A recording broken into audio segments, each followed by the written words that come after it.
Alright, and we're live. Hello everyone. So I've got some juiced arcade 80% for you today. This is a fairly old racing game from the mid 2000s. I'm Coconut, formerly known as a Microwave. The speedrunning community still knows me as Microwave. I haven't actually used that name in like 2 years, but yeah, either's good. So yeah, got some juiced for you. The arcade mode, this game is split into like two main modes, the career and the arcade.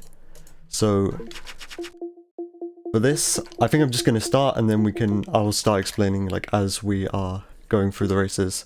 So the timing starts once I select this race. So 3, 2, 1. I usually start on race number 4 in this series, but I want to start on an easier one so I have some time to explain what's going on. So in the arcade there are 11 arcade series. You can think of this a little bit like the challenge series from a Need for Speed game if you're familiar with that, but yeah, there are 11 I would series. know nothing about that. Yeah. Nah, nothing. There are 11 series to go through, and to progress to the next series you have to finish 3 races in each series.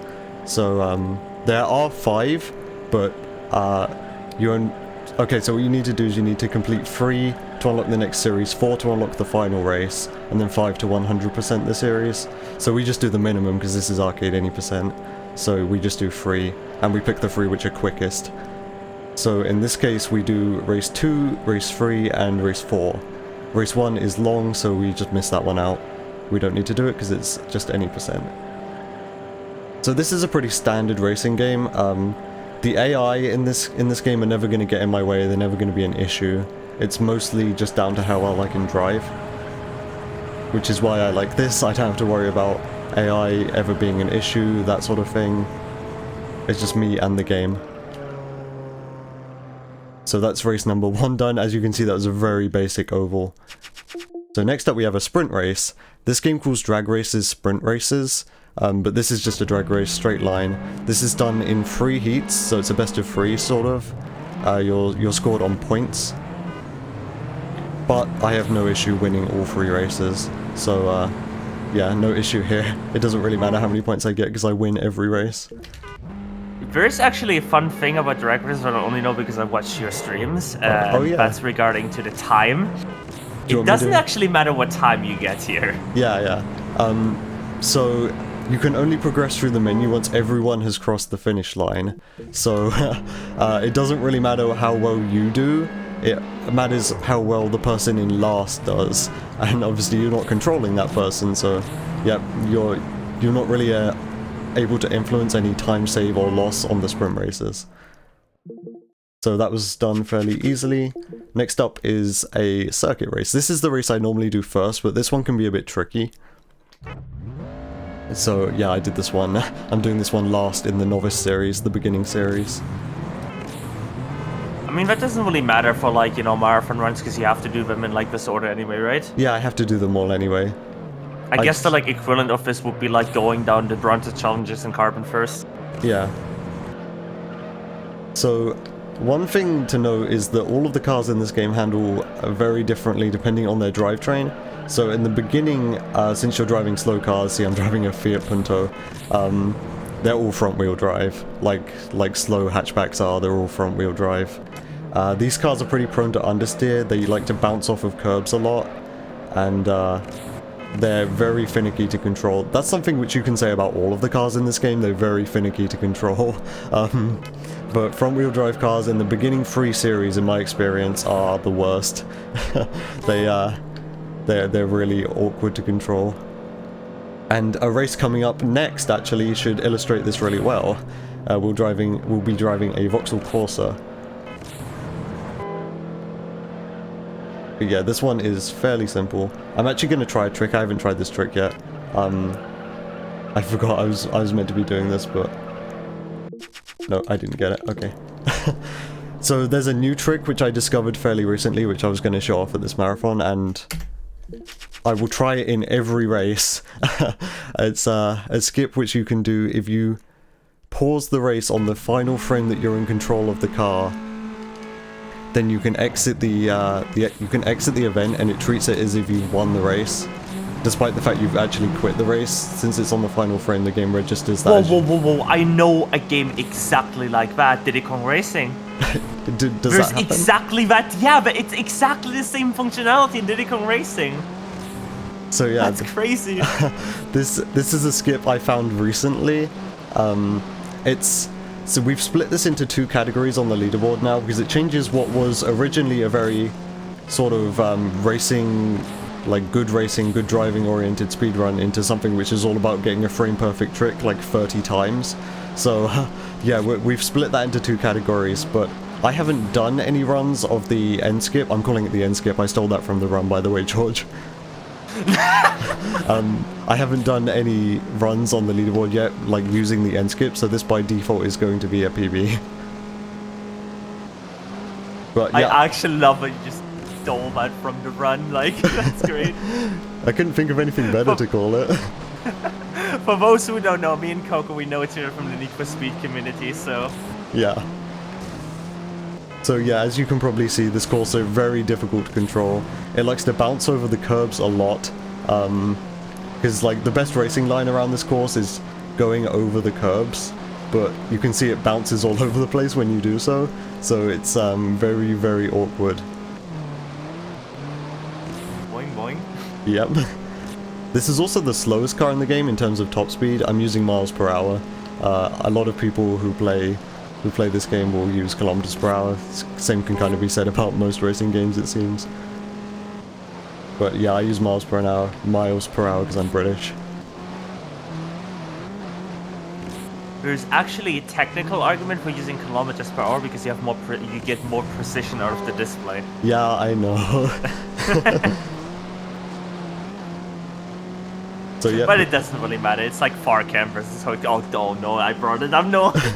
Well, I can't use hook cam in this game. There's only bumper cam. So I'm free from your scrutiny. So yeah, next up is a Prelude race. This race is incredibly boring. I mean, Prelude is in Honda Prelude. Yeah, so this race is very boring. It's this race only has like 3 corners which you have to worry about. It's sort of in the shape of a quarter circle. So that's one of the corners, turn 1. And then there's this long left turn. And this is all about preserving as much speed as possible going in and out of the corners.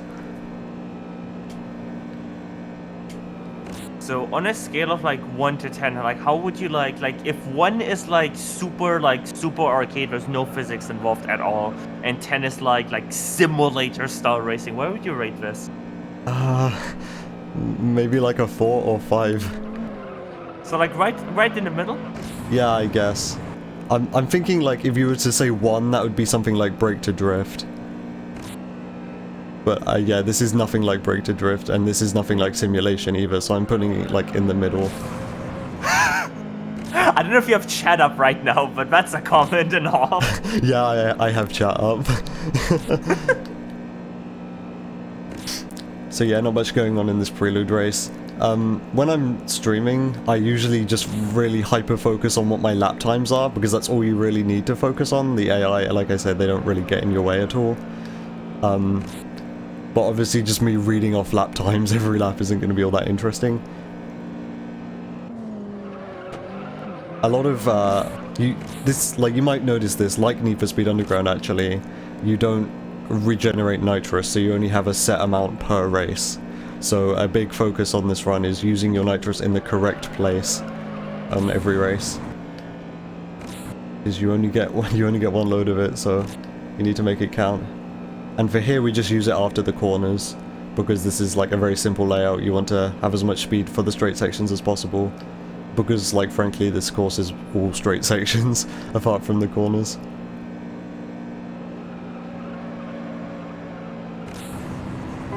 So coming up after this race will be in a Dodge Neon, and this is another one, the Dodge Neon, where there's some like weird curb sections going on, which are very bouncy and odd.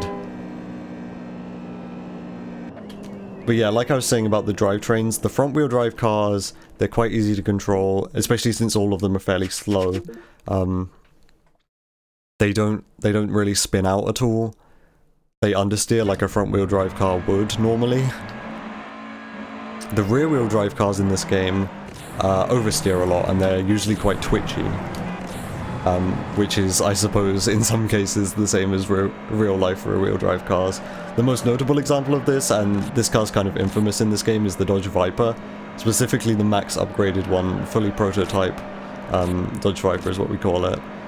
And that car is the fastest car in the game. We use it for the individual levels and the lap times and everything. And it is incredibly twitchy, it takes a lot to master, and I feel sorry for you if you play this game on keyboard. That's another thing to mention, this game is really not good on keyboard. The physics don't lend themselves very well to keyboard at all. You need a controller, but the issue is on PC, this game is very difficult to get set up with a controller. The controller I'm using right now, a Logitech F310, I bought specifically to play this game like 3 years ago.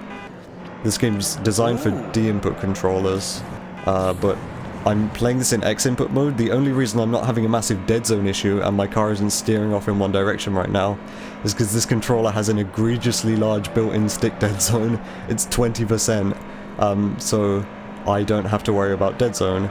And the reason, like, you might ask, why don't I just use software to add dead zone to the game, like launch it through Steam and use big picture mode or something? This game doesn't like having things hooked into it, so we haven't really found a way to do that yet. So yeah, I just have this controller and it's got a built-in 20% stick dead zone, which allows me to play in X-input mode, which means I have analog triggers. Because if I was playing... Yeah?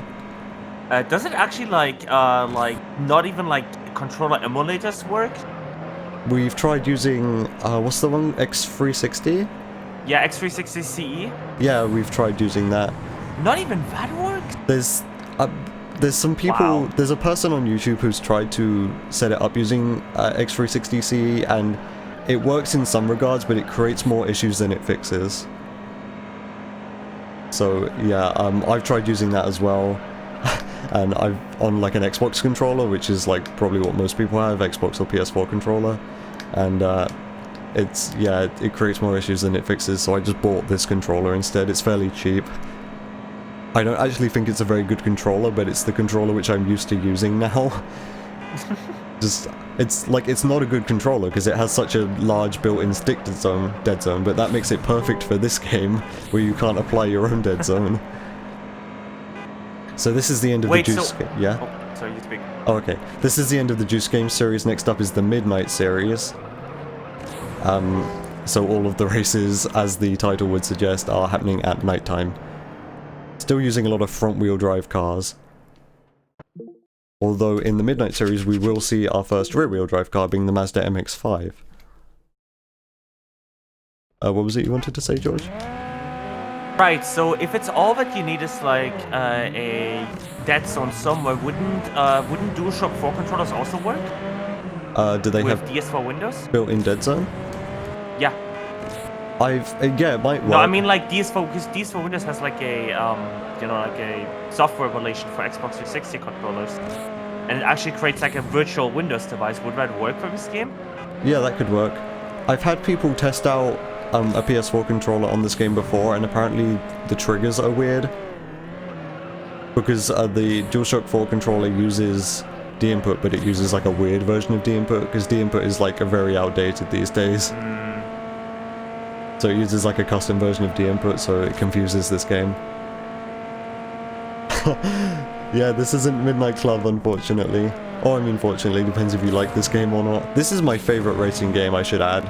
This is, I'm the only active runner of this speedrun of this game, and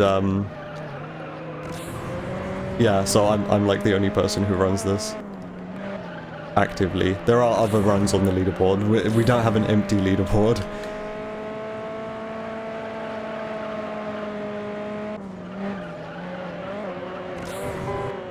So yeah, we'll be seeing more rear-wheel drive cars, which is my specialty, once we get into the modern V8 series, which is in, I think, 3 or 4 series time.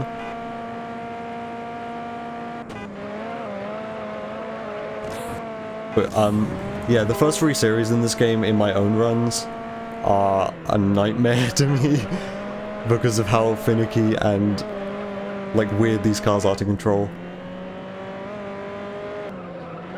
Also in this game, like I've said before, there's a lot of going over curbs, going over pavements, because that's the optimal racing line. In fact, you're about to see me do it right here.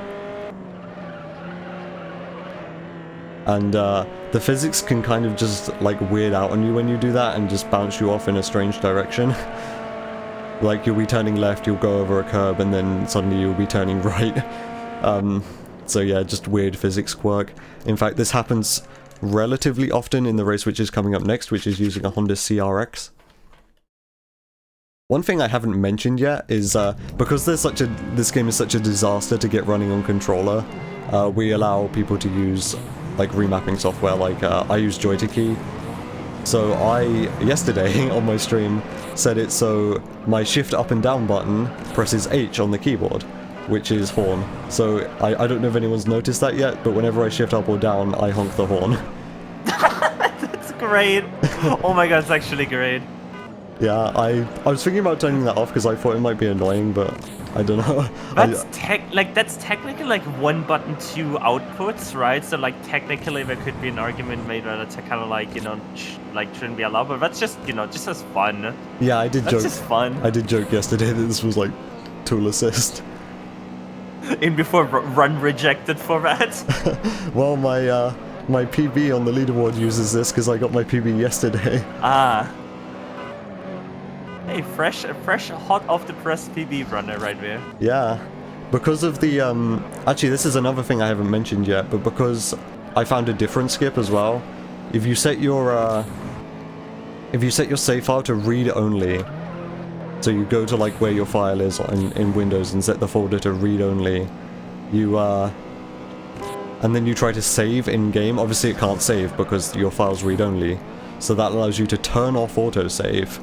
And in doing that, you then don't have to look at the autosave screens in the menus.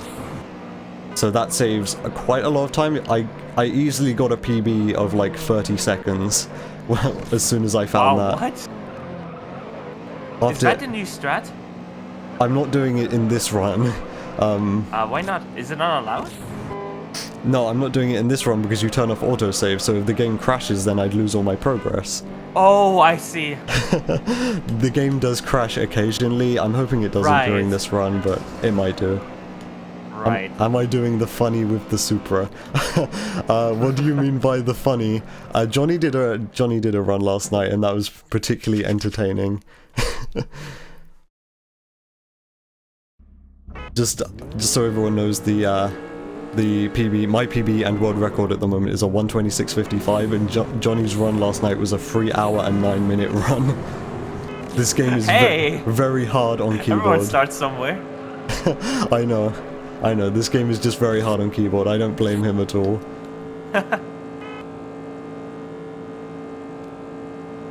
I do like how, like, when he said like this game does crash occasionally, I could just hear the run coming out of your voice.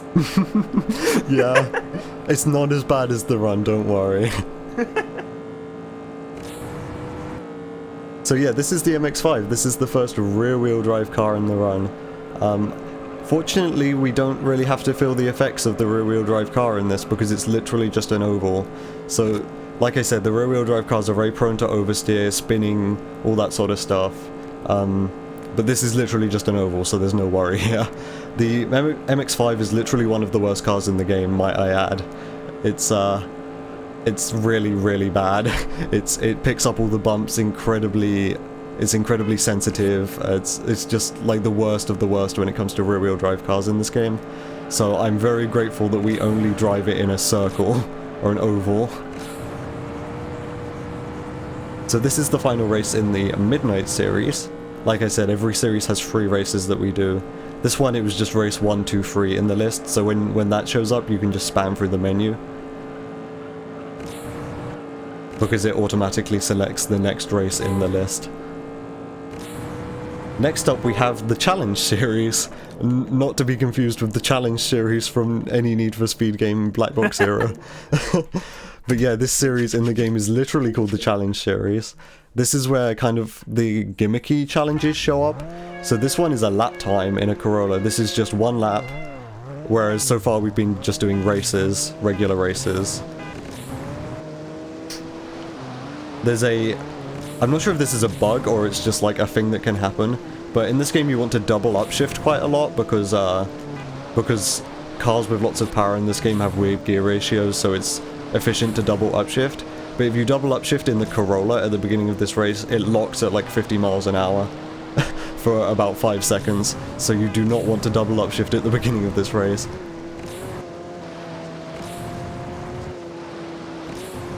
But yeah, this is literally just one lap, incredibly short, very simple.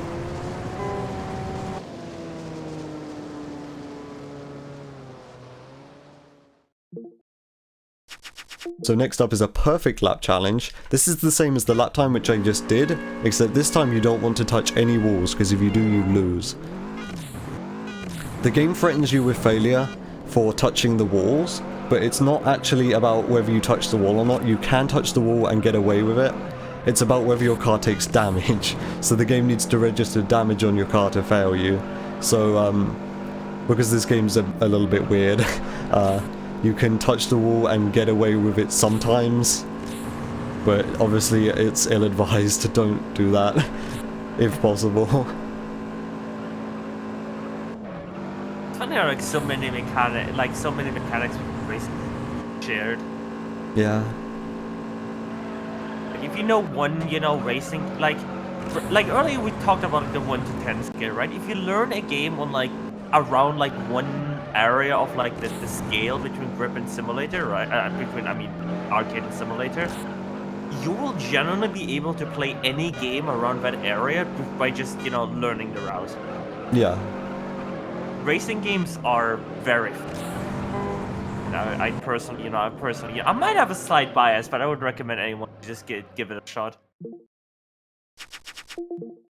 And next up, we have a Volkswagen Beetle, and this is a speed challenge. This is the only time a speed challenge shows up in this run, or the arcade in general. What this is, you have to stay over the speed. So for this one, it's 60 miles an hour, and you can see that there's a big display in the top right of the screen which tells me what my speed is. Even though it displays perfectly fine in the bottom right as well. It tells you in 2 places, but as long as I stay over 60 miles an hour, I won't fail. This type of challenge shows up way more often in the career. Each of the crew leaders in the career has 3 challenges to give you, and one of those 3 challenges for every crew leader, and there's 8 of them, is a speed challenge. But it just so happens this is the only time this shows up in arcade. What were you gonna say, George? The 2 speed tacos are like some r/2 life burst stuff. Yeah. Okay, so next up is the point-to-point series. So, like I said, this game calls sprint races. This game calls drag races sprint races. But this is probably what most people would call a sprint race, but this game calls them point-to-point races. And we've got the Volkswagen Corrado. This car is notable. I like to describe this car as having like oversteer and understeer. Like you can see it's sliding, but it's also not really turning enough. So it kind of suffers from both at the same time. It's a very odd car to control. It's very unique. Again, I'm not really sure if me describing how these cars control really translates so well to what it looks like, but it's definitely one of those things where I think you have to get a feel for it.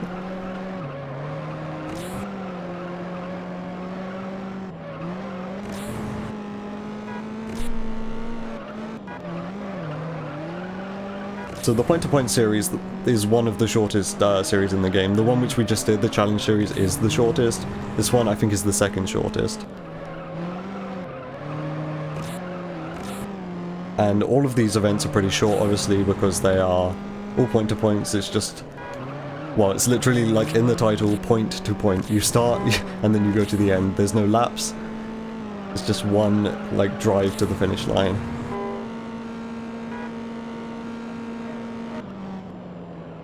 So next up is a Ford Focus. Yeah, Ford Focus. Another one, by the way. There's 2 in this game. There's the one which we just drove on that perfect lap, which is the SVT, the hatchback version, and now we've got the sedan version, the ZTS. And the SVT version is slightly better. It has slightly more brake horsepower.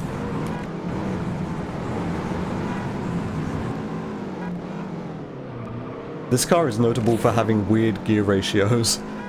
All of these cars in this game have like a quirk to them. They're all weird in their own way. So this one has weird gear ratios. You can rev really high up into the rev limiter. See, I'm taking this very sharp corner in 4th. It's weird. In fact, I can even take this one in 5th. You have nitrous, so you can go out of that turn in 5th and it's totally fine.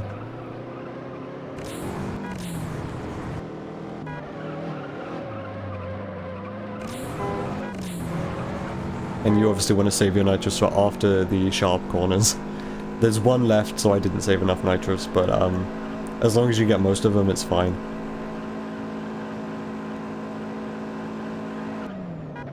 One thing I didn't mention about this course is you might notice that everything has a slight yellow tinge to it, and that is because in the afternoon in Super Speedway, which is this location, everything looks slightly yellow. It's a graphical bug. So now we have the Celica. We've already driven one Celica, there's 2 Celicas in this game. So there's like the GT4 model, I think that's what it's called, the one which was popular from Rally, and then there's this one, which I think is the last model of Celica.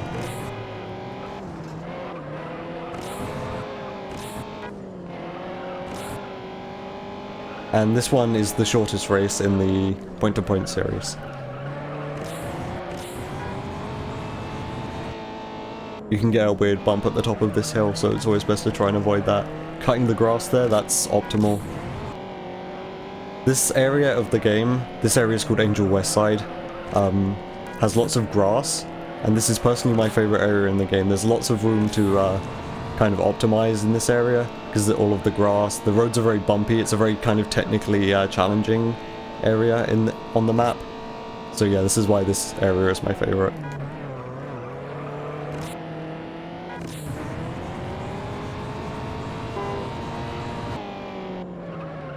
So, next up is the Import series. And we will be driving a Civic first, in the same area that we just did the Celica race in.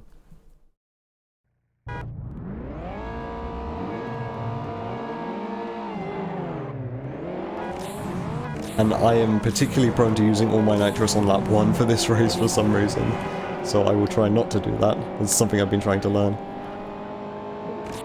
Another thing I've been trying to learn, and George pointed this out to me the other day, is that you don't want to be nitrosing whilst you're shifting up gears. And you can probably hear that, because the horn goes off. Wait, so that's actually like a strat now?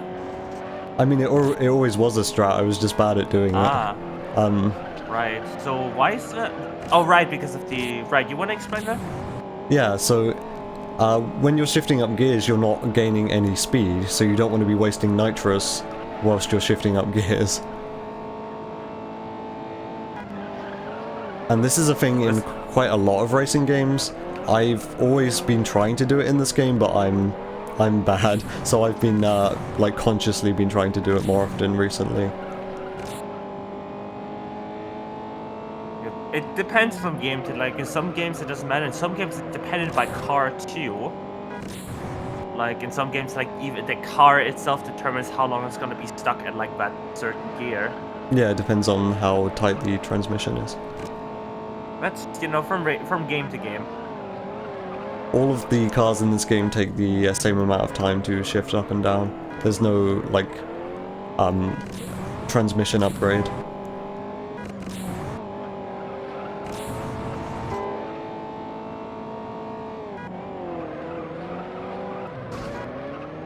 Tap the inside there.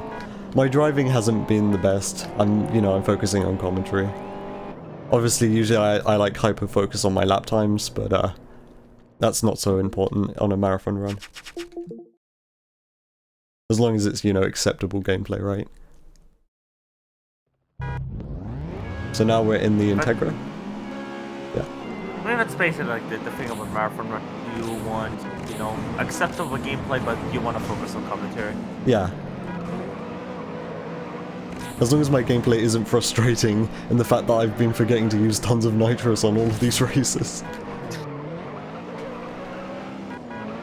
Hey, could be worse, could go overestimate in your most consistent ever speed. Oh, right.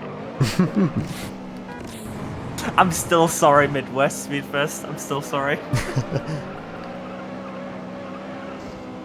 So there was one thing I said I was going to try and do right at the beginning of the run, and I've just remembered I forgot to do that for the entire run so far.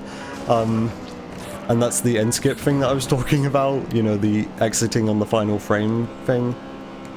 So as long as I get that once, it will be valid for the separate, like, subcategory on the leaderboard. Johnny says, using keyboard when? Never.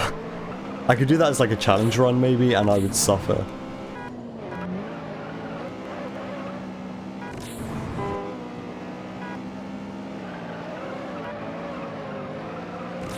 In fact, I could even turn on the mode button on my controller right now and it would only give me digital inputs, so that would be like using keyboard. Also, one thing I haven't explained yet is wall grinds. I know I've been doing like a ton of them by instinct and I haven't even pointed it out. But yeah, wall grinds are a thing in this game. Yeah, some of them are quicker. A lot of them aren't quicker. There are a lot of ones which are deceptive and they look like they're going to be quicker and then they're actually not. That was an example of weird physics there as I went over the curb. I mentioned that earlier and yeah, it happened there. I just kind of came to a complete halt.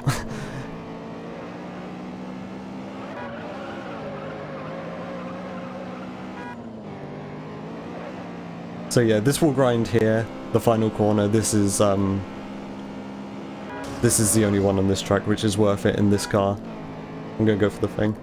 Okay, I didn't get it. It's very easy just to, like, obviously it's a frame perfect trick, so it's very easy just to get it like 1 second too late. Or 1 frame too late. So this is another perfect lap challenge. This one is particularly bad. This one's a run killer, especially for beginners and people who use keyboard. In fact, even yesterday I lost 2 runs to this, although I really don't usually. That was just a weird one. I don't know why that happened. In fact, one of the times I lost a run yesterday to this wasn't even my fault. It was just a weird hitbox moment where I didn't touch the wall, and the game said I did. But this car, being an MR2, or an MRS, depends where you're from, it's accurate. This car is very prone to snap oversteer. I know that's like a stereotype for these cars. And yeah, very, very slidey, very twitchy.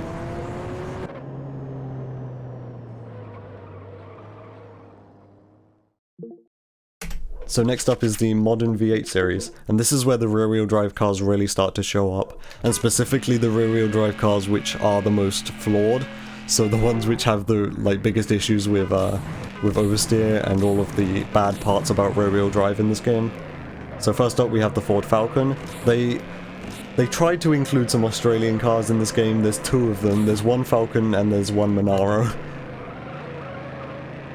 I think, and I might just be lying about this, but I remember looking in the Juice Modding Discord and them saying that there was like unused game files for a Holden Commodore as well.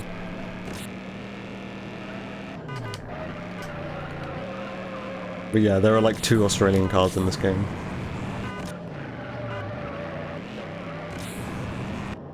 And that was just a lap time, obviously, just 1 lap. Next up is probably my strongest race in the run. This is the Camaro race. This car is really difficult to control, but I've somehow mastered this one. I'm not really sure why. I'm just really good at this one for some reason. This is one of my strongest races, and now I've said that I'm probably going to spin out like 3 times. But yeah, this is a very bumpy course. This particular area of this part of the game is very bumpy. This road which I'm on right now, you'll see there's a little jump here as well. And there's also a wall grind in this one. But good laps for me on this one are 107s or 108s. And then for lap 1, it's more like... Wait, I meant to say a 57 or 58, and then lap 1, a good one, is a 102. Sorry about that. But you can see the cars have damage models, as you can see by this mangled front end. There is actually different kind of levels of damage in this game. You can get nitrous leak.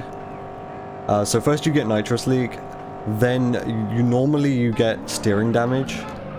which is like, it's like you've got no dead zone, the car steers off in one direction. And then third, you get turbo damage, which like severely limits your top speed. Of course, you can have a car which has no nitrous or no turbo, in which point you just get steering damage right away.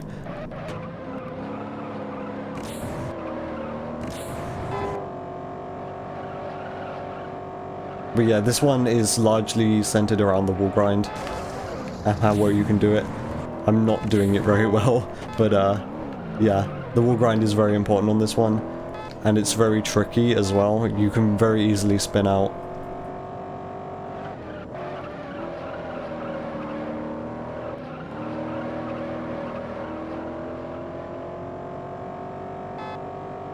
Nice long straight here. I'm actually going to do this wall grind. I don't do this in my runs, but this one is semi-viable. I'm personally good at taking that first corner though, normally. So I don't need to do that wall grind, but you can do that one if you want to. Like, it's a fairly tight turn one after a long straight, so if you're not great at taking that first corner, you can take that one.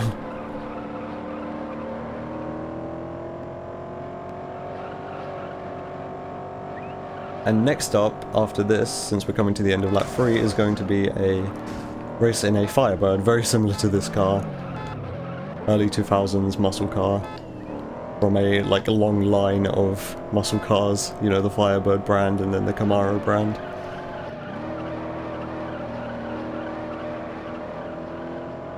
And in this game, these two cars are practically the same, the Firebird and the Camaro.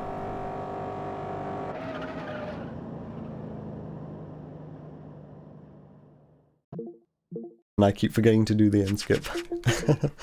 It's okay though. Hopefully I'll be able to show it off at least once during this run, and I won't forget every time. This is new tech, and I haven't been doing the run with the end skip. So yeah, that's why I'm forgetting.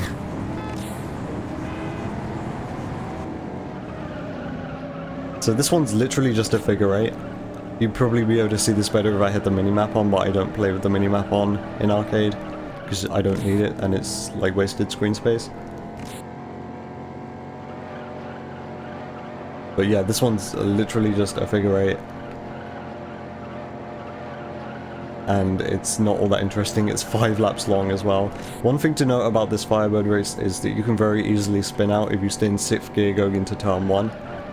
There's like a weird bump in the road and it just very easily spins you out. In fact, it almost happened there.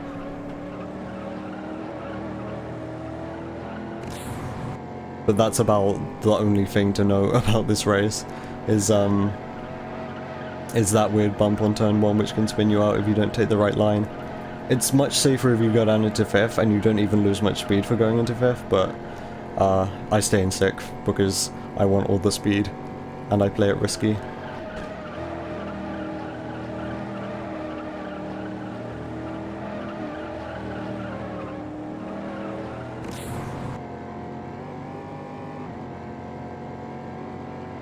So coming up after the modern V8 series is the all-wheel drive series, and I haven't mentioned all-wheel drive cars yet, but I have mentioned front-wheel drive and rear-wheel drive cars, and we've driven both of those types of cars.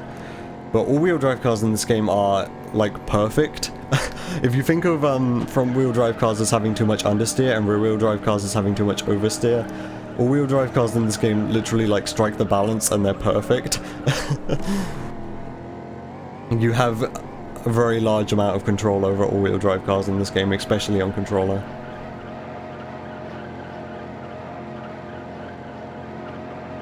And at kind of high level of this game, you really have no excuse to be spinning out in an all-wheel drive car, because they grip a lot.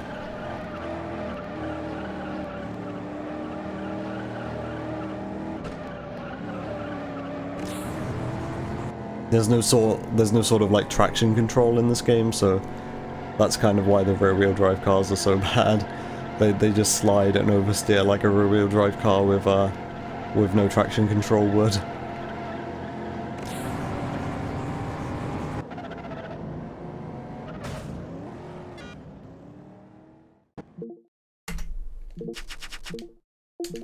So next up is a race in Impreza 22B. There are 2 Imprezas in in this all-wheel drive series that we use.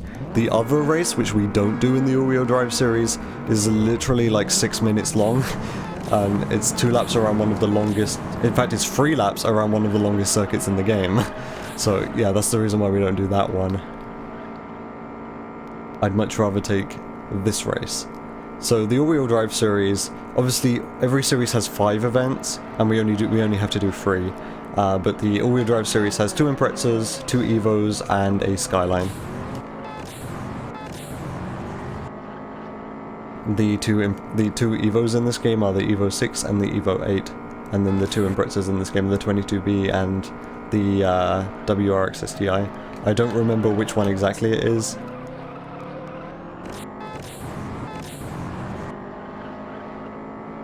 I know Johnny pointed it out last night when he was doing his run, which exact Impreza that was.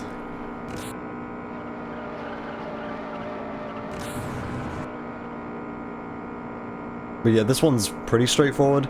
The only notable corners about this one are like the 2 sharp corners, which you've already seen me do once. It's very tricky to do those corners well. Like, I'll show you right now since we're coming up to one. You've got to go down into 3rd, and then steer, and then try and retain as much speed as possible. Ah, the Blob Eye model, okay. Because I know there's like the Hawkeye and then the Blob Eye.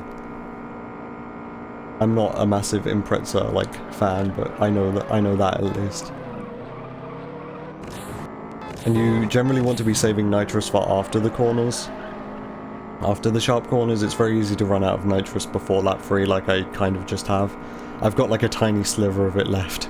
That'll be enough for just after the first corner, the first sharp corner.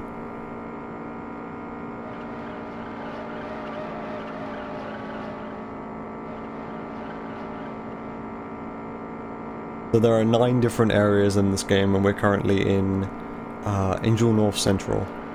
The game is set in Angel City. I think it's supposed to be like based on LA, but it sort of feels like in some places it's like based on Miami. But yeah, this is Angel North Central. This is a kind of an industrial area. I'm not really sure what this area is. It feels kind of industrial, but there's also like a racetrack. And this part, this course, this layout, this doesn't feature the racetrack at all. The other 3 layouts for this area all feature the oval racetrack, but this one's just kind of out in the countryside, or whatever this place is supposed to be.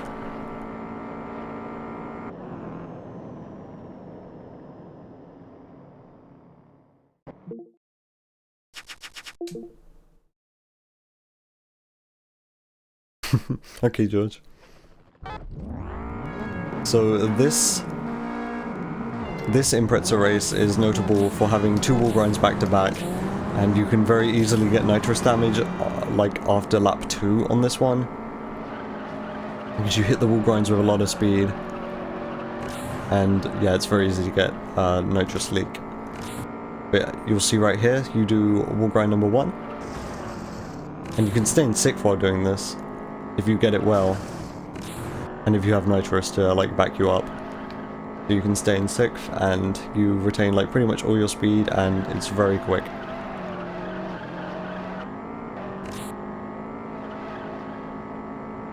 And then we've also got this section again, this road only in the other direction this time, which is very bumpy.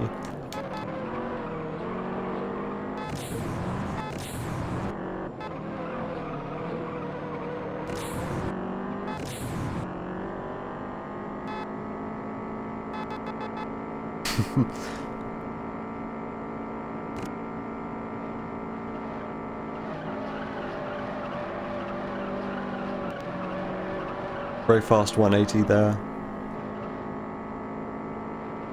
This is a pretty fast course in general, like you stay in 6th for most of it.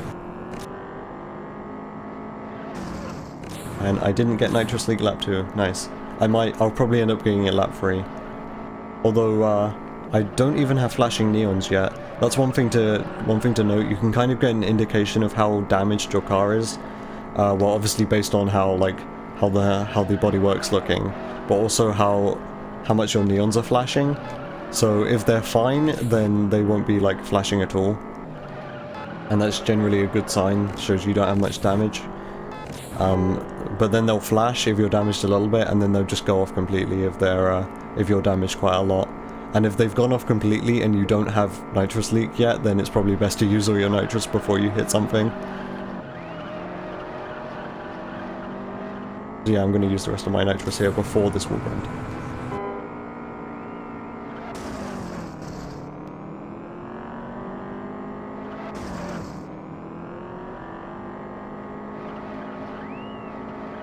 And we're coming up towards the end of the Impreza race.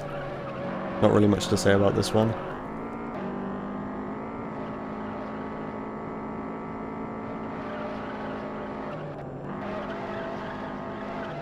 That's one thing I kind of worry about in the arcade of this game. It's not really all that interesting.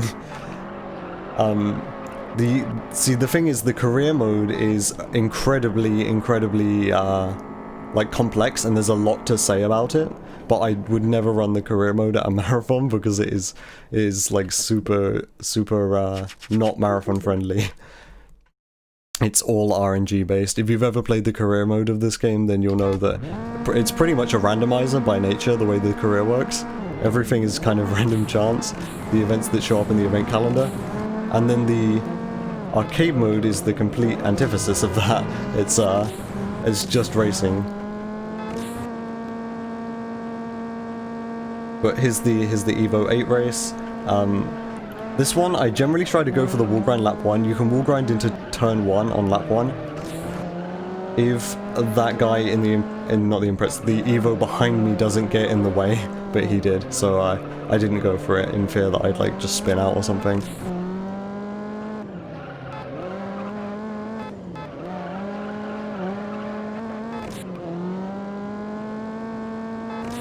So yeah, I definitely recommend checking out Career if you want something that's like really like focused on tech and weird glitches that this game has to offer. I mean, there isn't really a good career run yet because every time we try to rework the career route, we find like tons more strats and glitches and stuff because of how like strange and convoluted the career is. So yeah, every time we go hunting for like optimizations to the route, we always find new stuff and new ways to do things better. It's not on really an optimized route yet, and the Arcade 100% route, the Arcade 100% ROM, which is on the leaderboards, is by me from a few weeks ago, and it's not all that great. But Career absolutely has a lot of potential. If you want to see something that's like really strange and takes the mechanics of this game's career to its absolute limit, that's something to look out for in the future when we finally get like a really good run of that and like a really good route for it as well. The arcade though will never change. I mean, we'll find new strats maybe, although I'm pretty certain I found all the strats that we can find now. But yeah, the route for the arcade will never change. Probably. I mean, who's to say, but like the races that we do in the arcade are the fastest races, and like that's it. Like there's no chance that any of the races could be faster unless something like weird is discovered.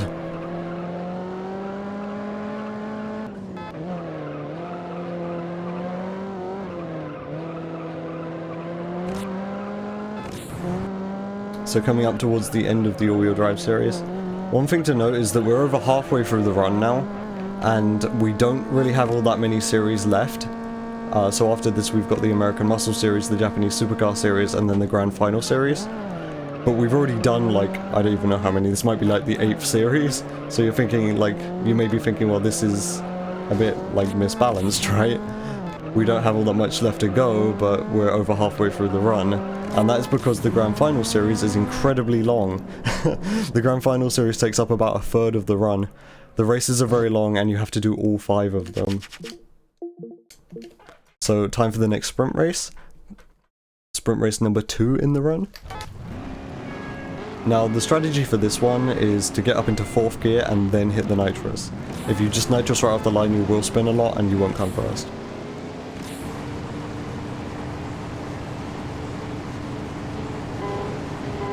But see, I I got up to 4th gear and then hit the nitrous, and because of that I win very easily. Sprint races are also one of the biggest places where the game crashes for me. My theory is, as to why this happens, is if you spam through the menu, because obviously I spam through the menu, if you do that, then as other AI drivers are crossing the line, then the game freaks out and crashes. That's generally what's happened in my experience, so that's kind of my theory. I try to hold off from spamming through the menus until everyone else has crossed the finish line because of that. See, like I did there, I mean you couldn't see because I don't have controller input, but I wasn't spamming through the menu until everyone had crossed the finish line. Because yeah, in my experience, if you spam through the menu as people are crossing the line, that's when the game tends to crash in sprint races, in my experience. Blocking that guy off. Well, I'm good on points anyway. So this one is the Corvette race. This one is a killer for like beginners and keyboard users. I like to put together beginners and keyboard users because they're both at a disadvantage. Beginners obviously because they don't have the experience, in keyboard users because keyboard sucks in this game.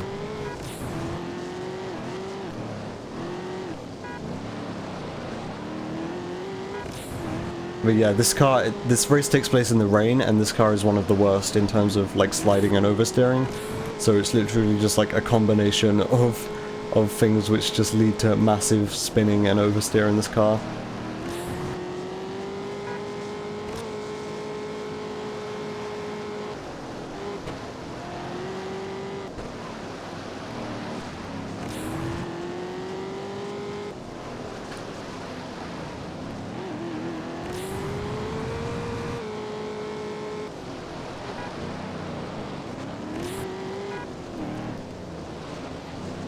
I personally am fairly confident with this one.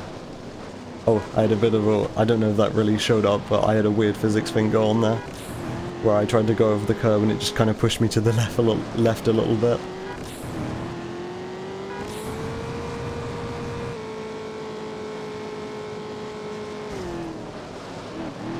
So yeah, this one's fairly straightforward for me because I have good control over cars which are rear-wheel drive and spin a lot. That mostly comes down to me being good at driving the Viper, because that's the one we use for ILs and everything, lap times. And that car is incredibly slidey and spinny and just hard to control. So if you get good at the Viper, it kind of is a transferable skill. You can become good at other cars a lot easier if you get good at the Viper.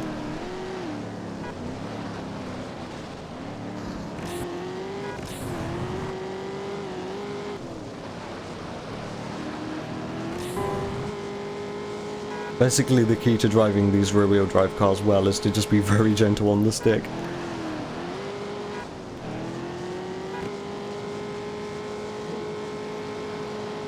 And that's why keyboard is at such a disadvantage, is because you don't have that luxury on keyboard.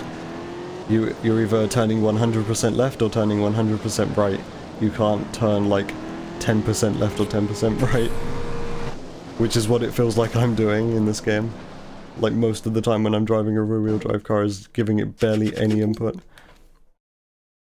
So I actually find this Charger race more difficult than the Corvette race because the Charger is weird and it's also incredibly long. The longest car in the game. I'm not sure if that's actually true, I just say that.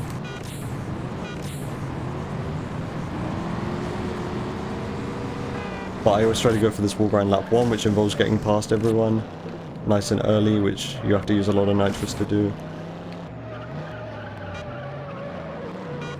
One thing you may have noticed while driving these classic muscle cars is they all only have 4 gears.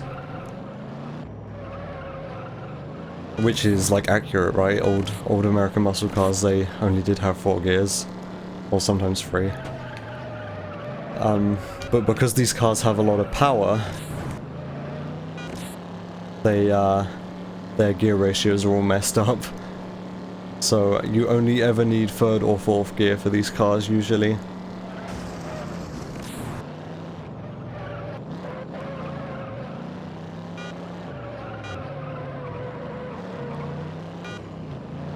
Because like you see I go down to like 60 miles an hour and I'm still fine in 3rd gear, I still have lots of revs.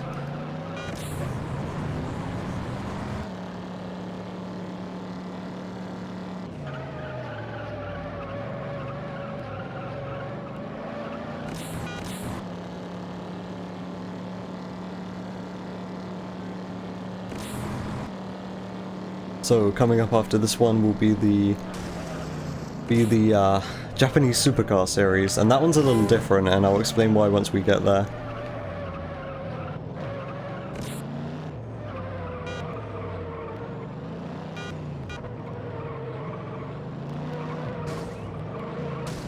Yeah, so I'm not particularly good at driving the Charger, it's one of my weakest races. I find it very hard to drive this one well. Even though this is a fairly, like, simple track layout. My lap times are quite inconsistent on this one in my runs. The Thing? Yeah, Johnny, if you're on about The Thing, which I think you're on about, then yeah. So, the reason the Japanese supercar series is a little different is because this is the only race where like you can influence your time saved or lost in any way. Obviously you do 3 races in every series, and the Japanese supercar series is no exception. But and this race and the 300ZX is the only race where you can influence your time at all, and you'll see why in a minute, once I finish this race. Well, I mean, I guess I'll just tell you. Race number 2 is a sprint. And obviously, like I've said previously, sprints are just all about how well the person in last drives. You can't influence those. And race number 3 is a show-off, and show-offs are always 3 minutes long. And if you don't know what a show-off is in this game, then I guess I won't say any more, but you'll see once I get there. But show-offs are like auto-scrollers, they're always 3 minutes long.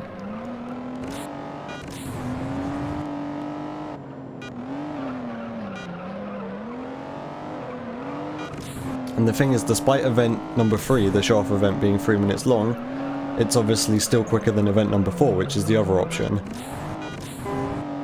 The other option is I think it's a 3 or 4 lap race in a stock Honda NSX. And it's something like 5.5 minutes long if driven well, I don't remember.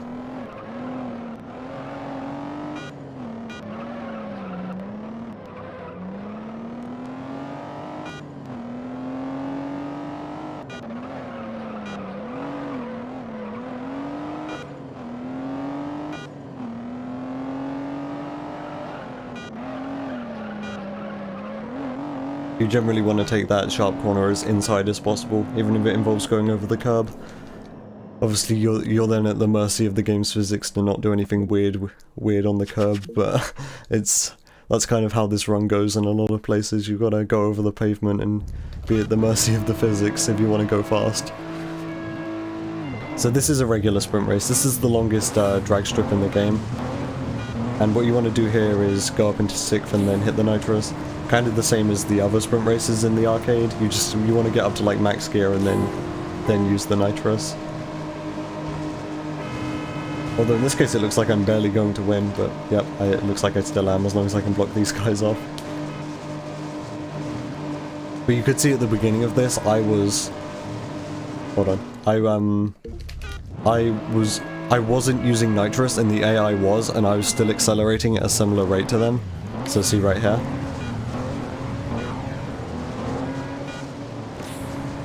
Is that a Supra? Yes it is. Hi Omega. In fact, this is one of 2. Hi George. Hey. This is one of 2 orange Supras in the run. And this is kind of bad. I don't know why I'm not in first right now. Oh well. Do you have to win this? This is like a best of 3 thing, so as long as I come first this heat, I should be fine. I probably just used my nitrous in the wrong spot and I didn't realize.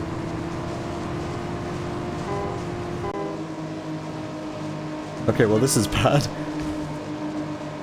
Uh-oh. Hold on.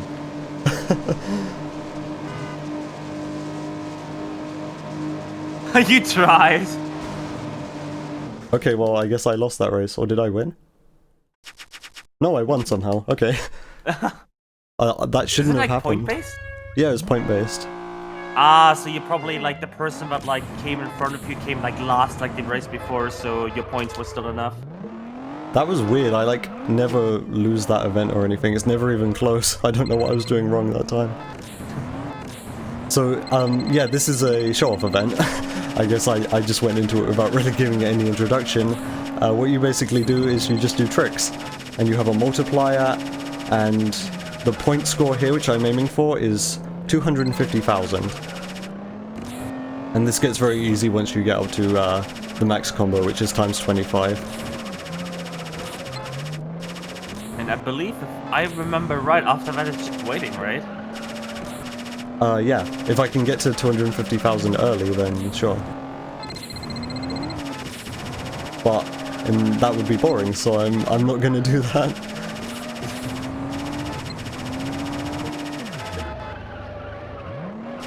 I generally... You're gonna intentionally cut it close? No, I'm gonna just show off some other tricks you can do. I generally get to 250,000 points like around a minute in, or sometimes even half a minute, but I'm styling, I'm doing it slowly. As long as you get it in time, would be a shame to lose 3 minutes. Nah, I'm good. We're almost at the point score. So the best tricks to do here are max speed 360s, so you get up to high speed and then do a 360, and like max speed 180s. There's also some combo moves you can do. I'll try and do one of them if I have some spare time. None of these are registering as max speed 360s, but we're good. So bootleg turn, 180, J-turn, bootleg turn. And that is a ding-dong. I'm not sure why it's called that, but that's what a bootleg turn into a 180 into a J-turn into a bootleg turn is called. It's called a ding-dong. And then also a 180 into a... That was a max speed 180 somehow. 180 into a J-turn is called a flip-flop. So I just got one of those. But you can see we're very good on points now. We have like 750,000, which is 3 times over the point score.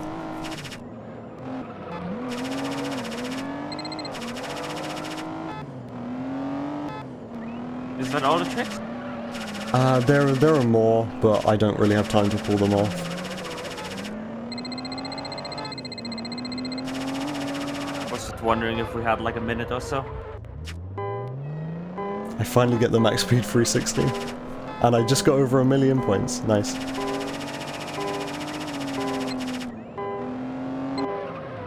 Okay, so that's the end of the Japanese supercar series. And next up is just the grand final series, so we do all 5 of these events. In order to get the like arcade completed prompt, you have to do race number 5 in the grand final series. And to get race number 5, you have to do the 4 previous events, so yeah, we just have to do all of them in the grand final series. This is the only series where we have to do more than 3 races.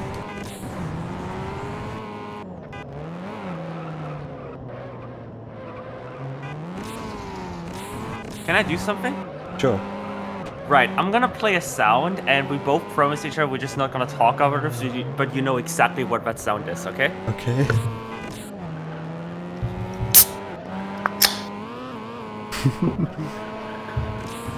Back to the game. Cool.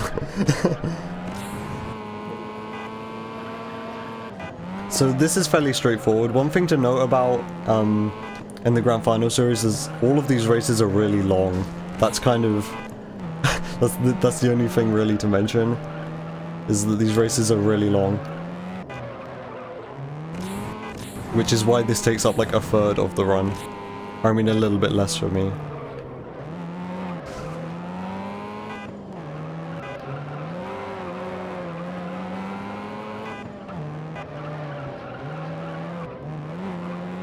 But, as Johnny experienced last night, one of these races is particularly bad for a reason I'll explain once we get there. And I actually forgot how bad that event was until I watched Johnny try to do it last night. If you're not experienced.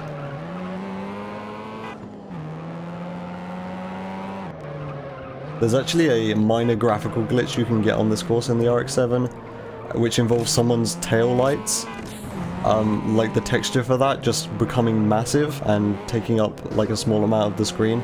Despite the fact you're like on the other side of the track, their tail light texture just kind of clips through the entire world. But that's very rare and I don't know why that happens, and it doesn't look like it's happening this time. But yeah, sometimes just a red line can appear across the screen because someone's tail lights are just massive.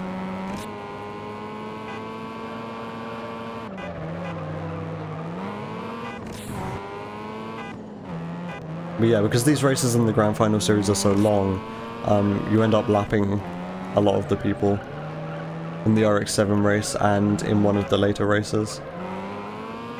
So this is something you have to worry about. I said earlier the AI never really become an issue, and what I meant by that is that you never have to worry about losing to them, but they do become an issue if you need to lap them.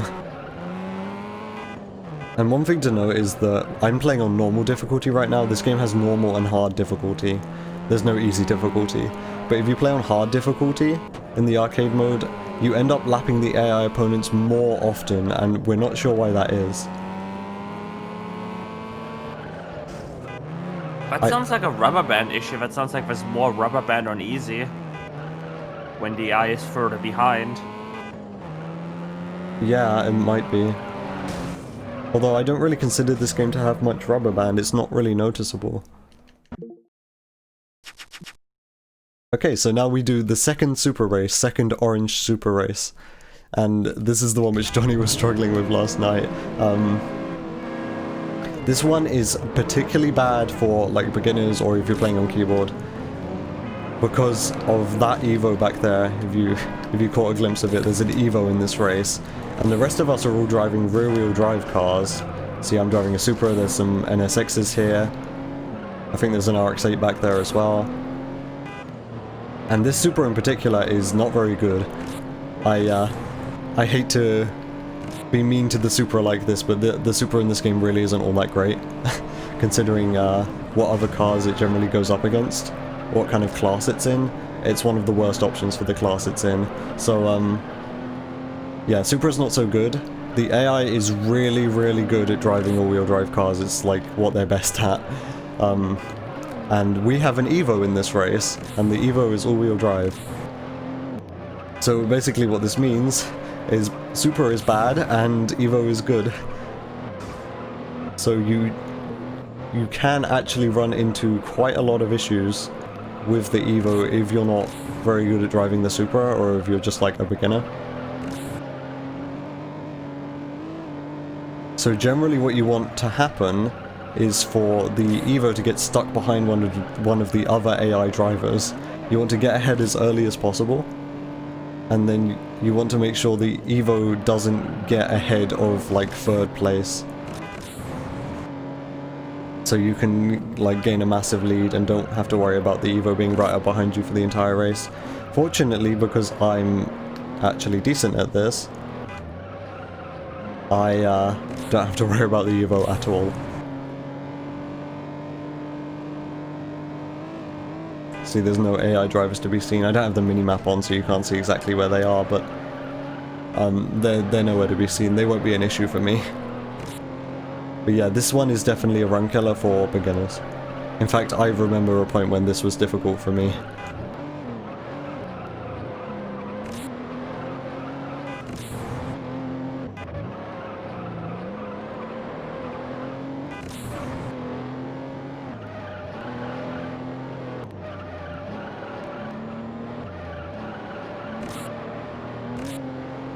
Fortunately, no more. There are no races in this run which are actually difficult for me anymore. I nearly had a close call with that Supra sprint race for some reason. I'm gonna have to watch that back after the run's over and see what I did wrong there. But yeah, none of the races are difficult for me anymore. I've been running this game on and off for like 2.5 years now, and I've been playing this game for my entire life. Like, fairly consistently been playing this game for my entire life, but, I mean, or at least for as long as I can remember, right, because this came out, like, 2005, so, yeah, I'm fairly good at the game. I don't want to sound too, like, conceited, but I'm fairly decent at this game, I like to think.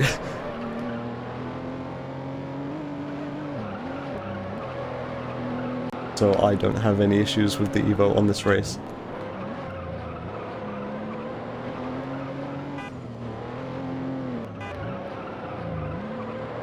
So next up after the Super Race, we are going to be driving a NSX, specifically an Acura NSX.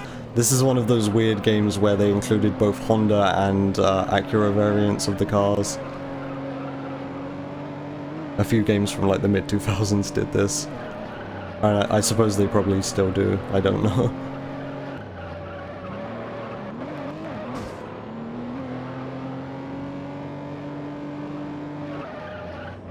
Those were actually decent super laps. I mean, I usually get 116s, that's what I aim for. But this Acura race is wall grind central. There's like 3 wall grinds here. And there's one weird like wall bounce, which you'll see coming up fairly soon.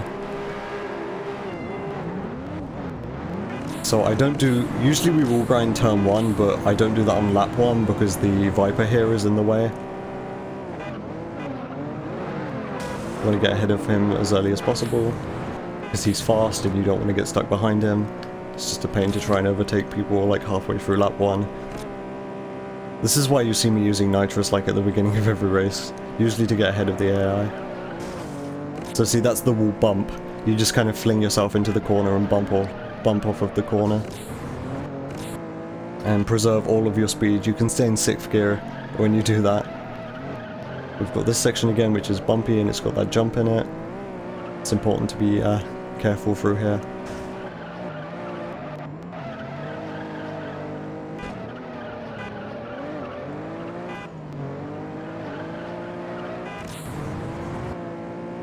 So the actual layout of this course is very kind of simple, very fast, a lot of straight lines going on.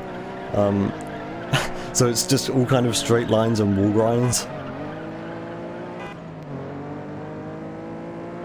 So the next wall grind will be coming up after this long straight here.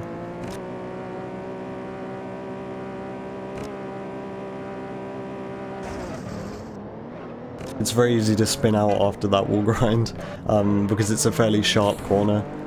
Like, it's a fairly tight 90-degree corner, so you just go into that wall at full speed. It's after a long straight, so you have a lot of speed, and you can very easily spin out. But I didn't there, so that's fine.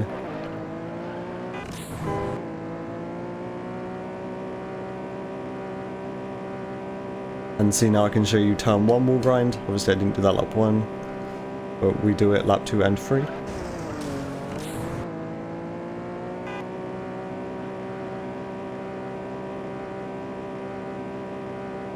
So yeah, this race follows the theme of races being really long.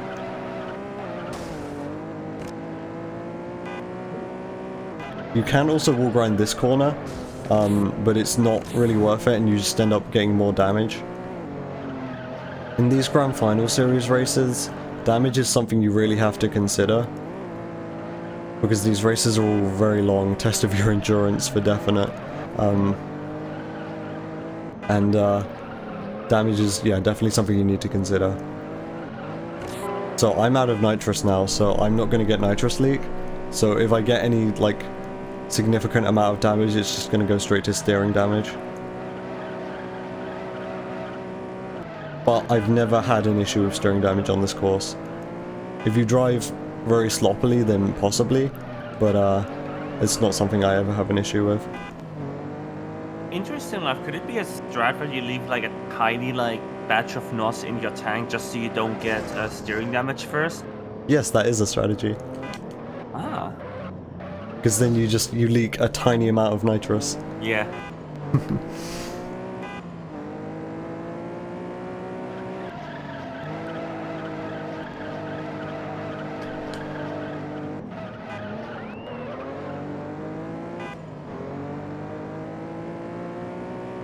So the next 2 races, I guess I'll talk about the next 2 races where I finished lap 3. Both use the Dodge Viper. The next race which I'll be doing will be using a stock Dodge Viper, so no nitrous, no upgrades, nothing. And all of the races are stock in that race. And the Viper, when it is stock, is still very fast. It's a Dodge Viper, of course.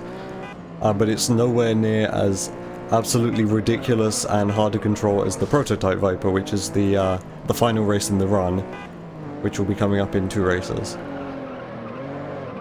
The Prototype Viper, I think I've said this like before, but is notorious in this game for being incredibly difficult to control.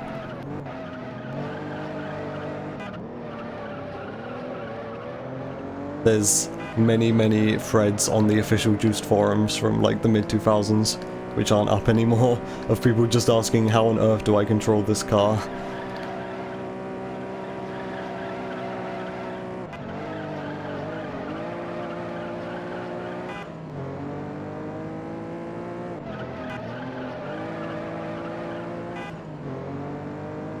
But yep, NSX race nearly done. Final wall around here. It's, like I said, it's very easy to spin out on that corner, or if you don't spin out, like, so if you spin out, you've obviously got too much steering, but sometimes it's very easy to like not have enough steering and your car just carries on facing forward when you go into the turn. And then you're just like at a 90-degree angle to the turn, and it was very bad. So yeah, that final wall grind there is very volatile. You can either spin out or you can just not turn at all.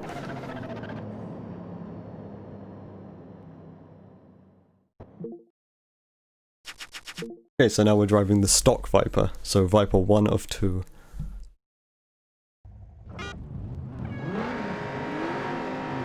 And this is one of my favourite layouts in the game, one of my favourite track layouts. We're in Campbell Hills, which I think is the prettiest area in the game. I would like to live here, out of all of the areas in Angel City. And in the game's canon, this is where all the rich people live as well, so I guess it makes sense.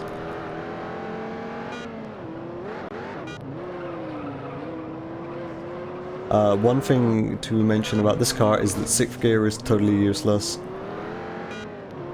So we don't go up to 6th gear, even though this is a long straight. An automatic transmission puts you in 6th gear. In fact, that's something I haven't mentioned yet. Automatic transmission, I'm not using it. I use manual. And automatic in this game is pretty bad. There's one race, the Camaro race from earlier. If you're in automatic transmission and you like give it full gas off of the line, the game automatically will put you in 4th gear. The car has too much power, the game doesn't know what to do, you have too many revs. So yeah, right off the line the car will put you in 4th gear. And it's not a fun time in automatic in this game.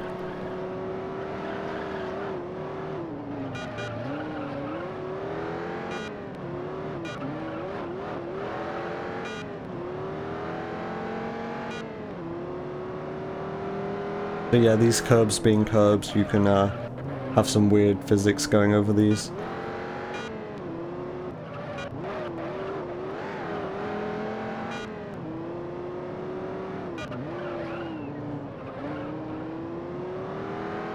And I've just remembered I've talked about the in-skip twice and I still haven't done one. I was planning on trying that for like every race in the run, but I just totally forgot. Hey, you still have chance. Yeah, I can, if I remember to do it at the end of this race and the end of the next race, then sure. So this is a pretty long race here. Do we have time for some plugs? Yeah, go for it.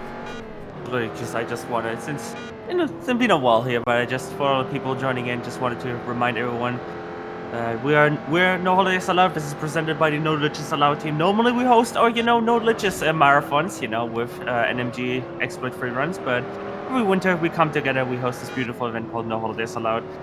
This year it's an entire week, but we're still raising money for Go Rescue, because that never changes. So if you'd like to help support the poppers over at Go Rescue in the Norfolk, Virginia area, then you can type !donate in the chat, or just follow the link.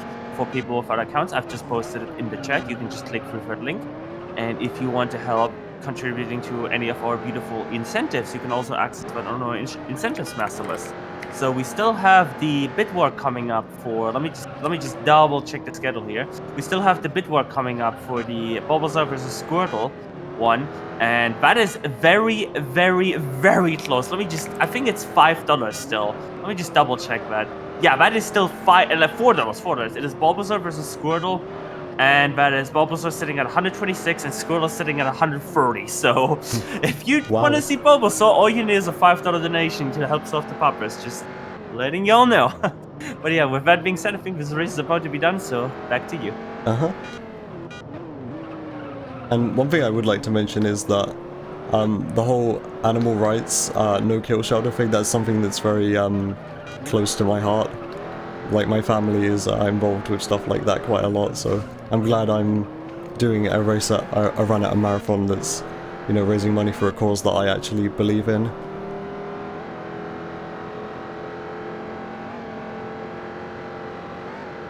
So yeah, this is almost over, and next up we'll just have the final race, and that is a 4-lap race in a maxed out Dodge Viper. It is very difficult to control. I usually try to focus a bit more during that race, but I'm gonna still try and commentate.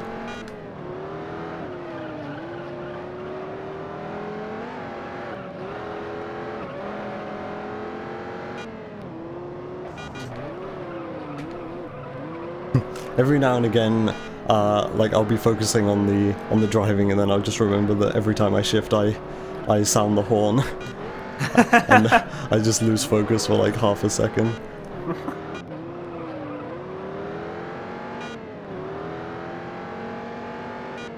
Imagine like Untitled Goose Game, but every time you press a button, it plays an additional honk sound.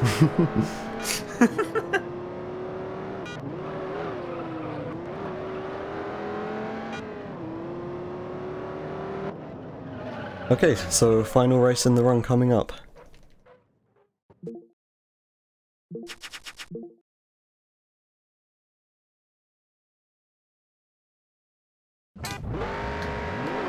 So yeah, this car is very difficult to control. I think I've said that a lot over the course of this run, and now we get to see it in action.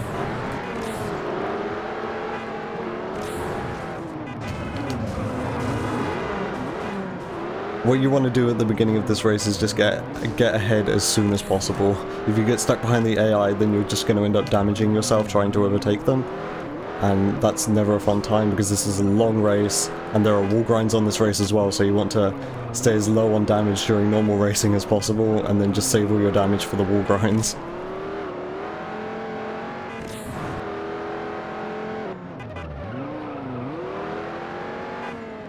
One thing I have theorized about doing recently on this course is just go for every wall grind on the track. There are a bunch of wall grinds that we don't do here because it would just give you too much damage, but I'm thinking maybe a more optimal way to do this would be to just go for every wall grind, get steering damage, and then get good at driving with steering damage. Because then you'd save time on the wall grinds, but then you'd have to suffer with the steering damage. But if you can get good at driving with steering damage, then maybe that might be the best way to go about doing this course.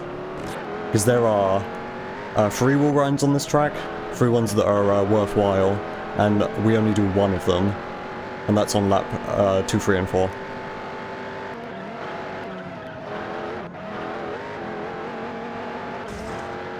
So this racetrack comprises of a section which kind of takes place in the city, and then this section up here in the hills. The city section is a very kind of technical, lots of right angle corners, very narrow roads, and then the hill section is very kind of long and flowing but bumpy, and that's the issue. The bumpiness I don't think is intended. Oh, here's the first wall grind, by the way. Yeah, the bumpiness in this game, whenever you come across it, I don't think it's intended. I think it's just the way that the roads aren't very smooth. Like, all of the hills in this game, they look smooth, but then you go over them and your car just bounces all over the place, so yeah, I don't think that's supposed to be how that works. But if I was going for every wall grind, then I'd be doing this one here.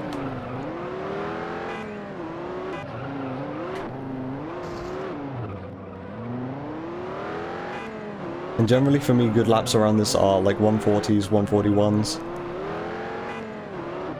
And then a good lap one is like a 148.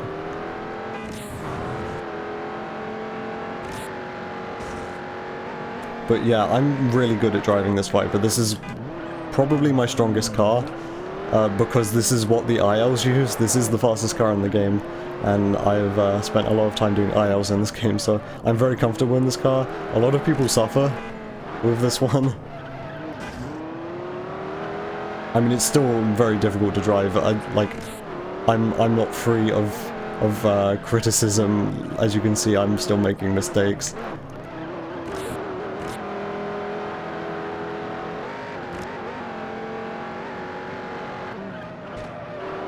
We stay in 6th all the way around here, even though you're going pretty slow. It's just better to stay in 6th. Over this section as well, even though you're going like really slow, way too slow for 6th gear, it helps with the bumpiness if you stay in 6th for some reason. The final corner here on this track is very, very bumpy. It's bizarre.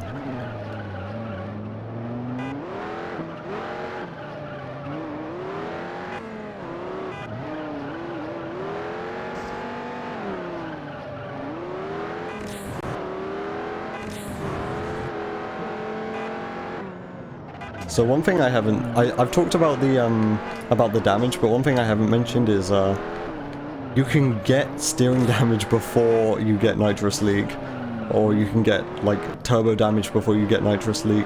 This isn't a set in stone thing. Like 99% of the time you will get nitrous leak first. But the other day I was on PB pace, and I was doing this final race, and I got steering damage at the same time that I got nitrous leak, and I had to do three laps of this track with steering damage, and it was horrible.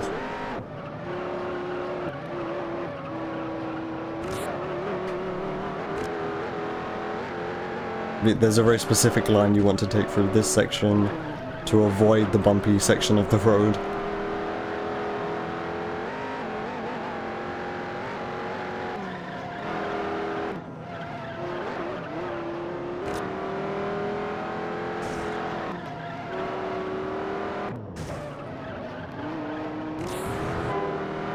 And I used all my nitrous there before lap 4, because I usually get, if I haven't got it already, I usually get nitrous leak by this wall grind. Oh, and I get steering damage, and I spin out, nice.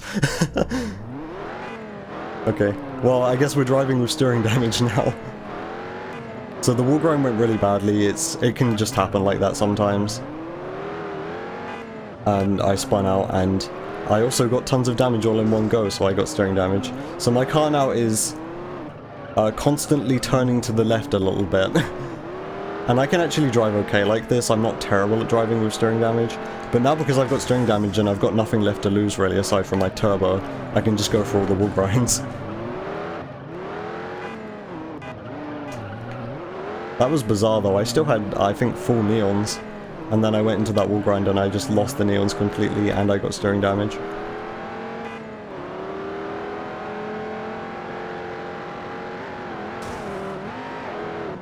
Oh yeah, another thing, you've got to deal with the AI on lap 4.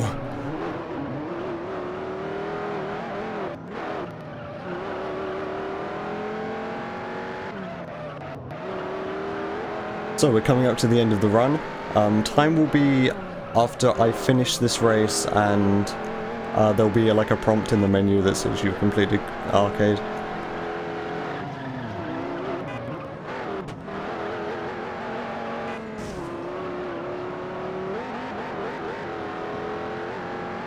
But yeah, just the final few corners here. So I guess before I finish, I would like to say thank you for NHA for having me. Shoutouts to the Juice community. I mean, we're not really much of a community. The only people really active in the Discord are the moderators. So the 4 of us, me, Grim, Crofty, and Shinyu. Time is now, by the way. But yeah, this has been cool. I'm glad I was able to showcase Juice to everyone at a fairly large marathon. So yeah, we're only a very small community, so it's been really cool to be able to show this off. You might be, it might be just, your, right now mods and friends right now in there, but maybe we can help. Maybe if you all join that beautiful Discord community and, start learning a racing game, would heavily recommend personally. Yeah. Racing games are fun. I would absolutely love to see this grow. This is, like I said, this is my only speed game. This is my favorite racing game. I would be more than happy to help anyone try and run this game. So yeah, I think I'm done. All right. Thank you so much for the run. It's been great. Coming up, we have. Oh, sorry. It's been great. Yep. Coming up, we have Crosscode any percent by Slower. The Demon Slower actually woke up.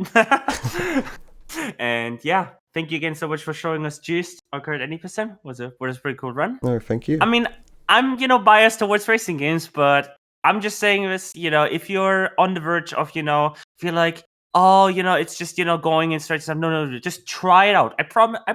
I pinky promise you, racing games are like the super like tiny niche in speedrunning. Sorry. That once you get into that, you start to realize like how much optimization there is, and how much time you can save by just improving and just getting better, and it's just great. At the top level, just one quick example I want to give. At the top level, tournament races in racing game communities are often decided by like less than like 10-15 seconds. Like it's often decided by like one big mistake. So, and a big mistake for us is 10 seconds, right? Like when racing game speedrunners talk about like a big mistake, they often mean like 5 seconds, right? That's a big mistake for us. That's how optimized all of our games are. So give it a try. And if you need somebody to help learn Juiced, coconuts, your person. Yep. But yeah, if you have any final words, and then we can transition. One final thing I want to say. Thank you, George. I wouldn't be doing this marathon if it wasn't for you. Thank you so much. I think that's all I have to say. Thank you again so much. All right, bye.